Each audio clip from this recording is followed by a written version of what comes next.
নমস্কার বন্ধুরা, Bengali kitchen হাউসে সবাইকে স্বাগত। একাদশী, নীলষষ্ঠী বা যে কোনো উপবাসের দিনে বা সাধারণ দিনে সন্ধ্যেবেলায় আমরা এই রেসিপিটা সার্ভ করতে পারি। তো তার জন্য আমি একটা বাটির মধ্যে সাবুদানা নিয়ে নিয়েছি। সাবুদানাগুলো মোটা দানার সাবু।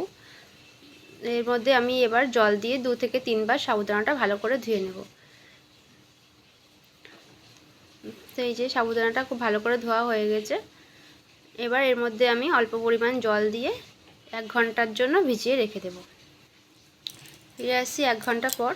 তো 1 ঘন্টা পরে এই যে আমার সাবুদানাগুলো একদম পারফেক্টভাবে ফুলে গেছে, আর একটার সঙ্গে একটাও লেগে নেই। এবার আমি কড়াইতে একটা প্যান বসিয়ে দিয়েছি, কড়াইয়ের মধ্যে আমি বাদাম ভেজে নেব। তো এই যে এরকমভাবে বাদামগুলো আমি 2-3 মিনিট সময় নিয়ে বাদামগুলো ভালোভাবে ভেজে নিয়েছি। বাদামগুলো এবার তুলে নেব। তো বাদামগুলো এই যে তোলা হয়ে গেছে। এর মধ্যে এই তেলের মধ্যেই আমি কিছুটা পরিমাণ জিরে দিয়ে দিয়েছি। জিরেটা একটু ভাজা হয়ে গেলে এর মধ্যে আমি একটা শুকনো লঙ্কা আর 2টো কাঁচা লঙ্কা ছোট ছোট করে কুচি করে তেলের মধ্যে দিয়ে দেব। আর তার সাথে দেব কয়েকটা কারি পাতা। তো কারি পাতা সব কিছু একসাথে একটুখানি 2-1 মিনিট মতন একটু সামান্য ভাজা হয়ে গেলে এর মধ্যে আমি ছোট ছোট করে কেটে রাখা গাজরের টুকরো দিয়ে দিয়েছি, আর তার সাথে ছোট ছোট করে টুকরো করে কেটে রাখা বিনস দিয়ে দিয়েছি। খুবই ছোট করে কেটেছি, খুব তাড়াতাড়ি ফ্রাই হয়ে যাবে। এর মধ্যে একটু সামান্য পরিমাণ লবণ আর হলুদ দিয়ে দেব।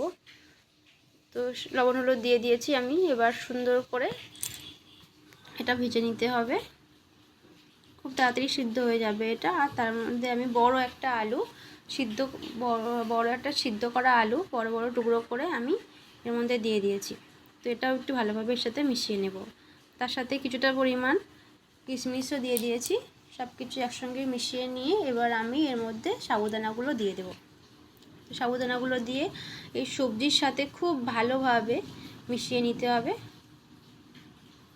2 থেকে 3 মিনিট সময় নিয়ে খুব ভালোভাবে মিশিয়ে নিতে হবে। আর এর মধ্যে আবারও আমি একটু লবণ দিয়ে দিলাম আর একটু হলুদ।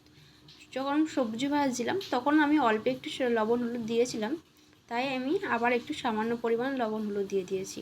আর তার মধ্যে ভেজে রাখা বাদামগুলোও দিয়ে দিয়েছি। তো সব কিছু খুব ভালোভাবে মিশিয়ে নিয়ে আমি এর মধ্যে এবার ধনিয়া পাতা কুচি দিয়ে দেব।